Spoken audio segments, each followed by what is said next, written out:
La France, à la fin du XIXe siècle. Une nation connue pour sa beauté et son romantisme cachait un sombre secret. Une ombre rôdait dans la campagne française, s'attaquant aux innocents. Son nom était Joseph Vacher, à jamais gravé dans l'histoire comme l'éventreur du Sud-Est. De 1894 à 1897, Vacher a terrorisé les Alpes françaises, laissant derrière lui une traînée de sang et de peur. Ses crimes, aussi brutaux qu'énigmatiques. Ses victimes, souvent jeunes et vulnérables, choisies apparemment au hasard. Le règne de terreur de Vacher ne durerait cependant pas éternellement. Sa capture, son procès et son exécution ont captivé la nation, suscitant d'intenses débats sur la psychologie criminelle et la nature même du mal. Était-il un fou guidé par des pulsions incontrôlables ou un monstre calculateur qui comprenait la gravité de ses actes? Les questions ont persisté longtemps après la chute de la guillotine. Voici l'histoire de Joseph Vacher.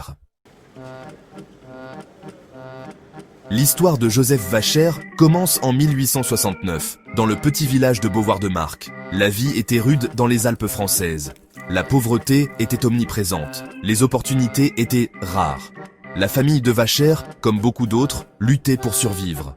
Son enfance a été marquée par la négligence et l'instabilité, un terreau fertile pour le ressentiment et la colère. Dès son enfance, Vacher manifestait des tendances inquiétantes. Il était sujet à des accès de violence et à un comportement erratique. Les animaux sont devenus des cibles fréquentes de sa rage. Ces signes avant-coureurs, cependant, sont passés largement inaperçus, rejetés comme les actions d'un garçon troublé. Mais sous la surface, une obscurité grandissait.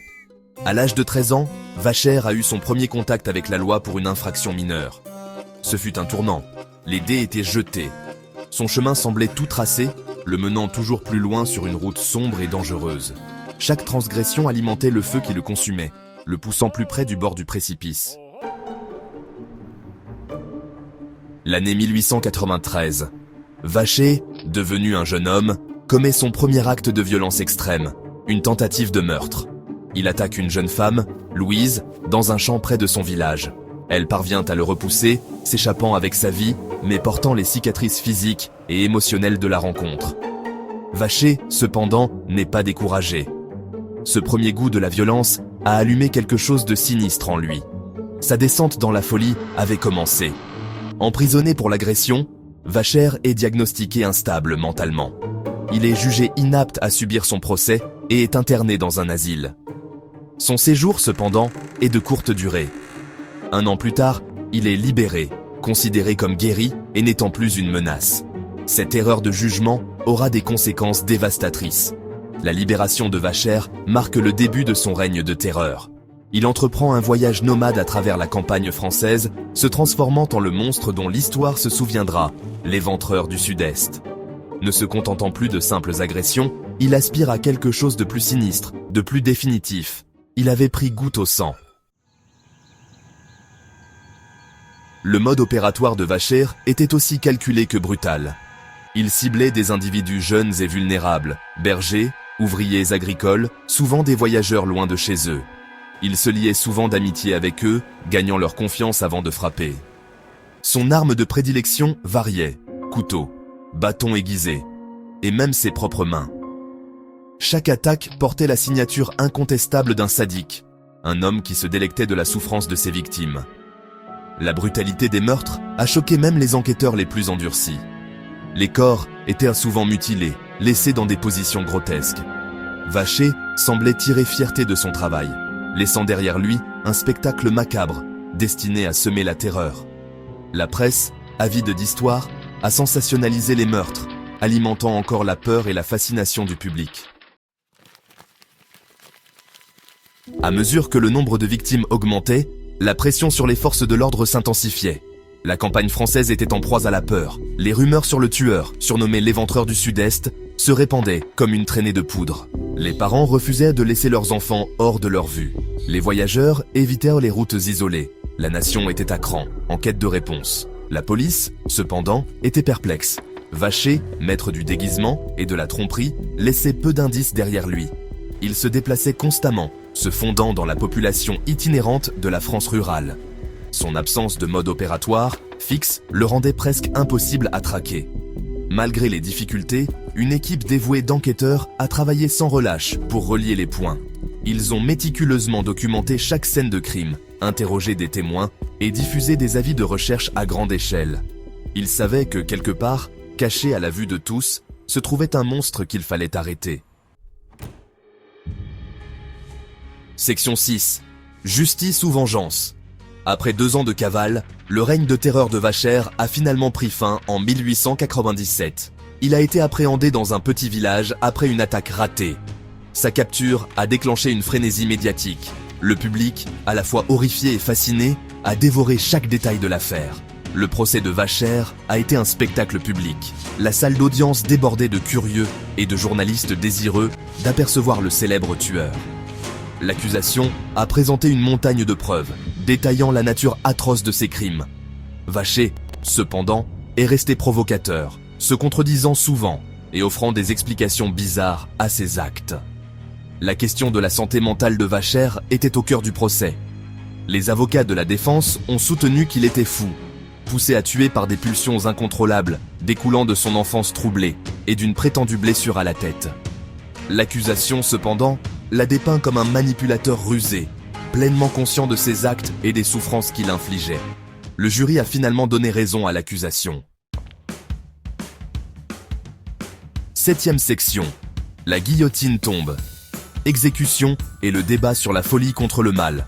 Le 31 décembre 1898, Joseph Vacher est conduit à la guillotine. Son exécution marque la fin d'un règne de terreur qui a tenu la campagne française en haleine pendant des années. Au moment où la lame tombe, elle ne met pas seulement fin à la vie de Vacher, mais elle déclenche également un débat sur la nature du mal et le rôle de la maladie mentale dans le comportement criminel. Vacher était-il une victime des circonstances, un produit de son éducation misérable et de sa prétendue instabilité mentale? Ou était-il un monstre qui a choisi d'embrasser les ténèbres qui sommeillaient en lui?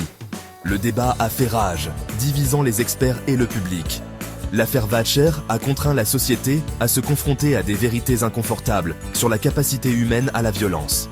Elle a remis en question les idées reçues sur la criminalité et a suscité un intérêt croissant pour la psychologie criminelle et le profilage. L'affaire Vacher, comme on l'a appelée, aura un impact durable sur les domaines de la criminologie et de la psychiatrie. Section 8. Un héritage de terreur. L'impact durable de Vacher sur le profilage criminel. Bien qu'exécuté en 1898, l'héritage de Vacher a perduré, projetant une ombre sur le domaine de la criminologie. Son cas, avec sa brutalité et son absence déconcertante de mobile clair, a mis en évidence la nécessité de nouvelles approches en matière d'enquête criminelle. Les crimes de Vacher, apparemment aléatoires et géographiquement dispersés, ont contraint les forces de l'ordre à envisager la possibilité d'une nouvelle catégorie de criminels. Les tueurs en série mobile. L'affaire Vacher s'est avérée être un tournant dans le domaine du profilage criminel. Les enquêteurs ont commencé à reconnaître l'importance de relier des crimes apparemment disparates en fonction de schémas de comportement, de sélection des victimes et de modes opératoires. L'affaire Vacher, aussi horrible soit-elle, a contribué au développement de techniques d'enquête qui allaient permettre d'appréhender d'innombrables criminels au cours des décennies suivantes. En outre, le mode de vie nomade de Vacher et sa capacité à se fondre dans différents environnements ont mis en évidence la nécessité d'améliorer la communication et la collaboration entre les services répressifs des différentes juridictions. La traque de Vacher, bien qu'elle ait finalement abouti, a révélé les limites des méthodes d'enquête de l'époque et a stimulé le développement d'approches plus centralisées et coordonnées de la résolution des crimes. 9e section, au-delà de la tombe, l'affaire Vacher et son empreinte sur la psychiatrie. L'affaire Vacher a également laissé une marque indélébile sur le domaine de la psychiatrie. Le débat entourant la santé mentale de Vacher, bien que jamais résolu de manière définitive, a alimenté un intérêt croissant pour la relation entre maladie mentale et comportement criminel. Son cas a mis en évidence la complexité du diagnostic et du traitement des maladies mentales, en particulier dans le contexte du système de justice pénale. Les allégations de folie de Vacher, qu'elles soient authentiques ou simulées, ont contraint les professionnels de la santé à s'attaquer au défi de la distinction entre une véritable maladie mentale et des tentatives calculées d'échapper à la responsabilité d'actes criminels. Cela a conduit à mettre davantage l'accent sur la psychiatrie légale et à développer des outils plus sophistiqués pour évaluer l'état mental et la responsabilité pénale.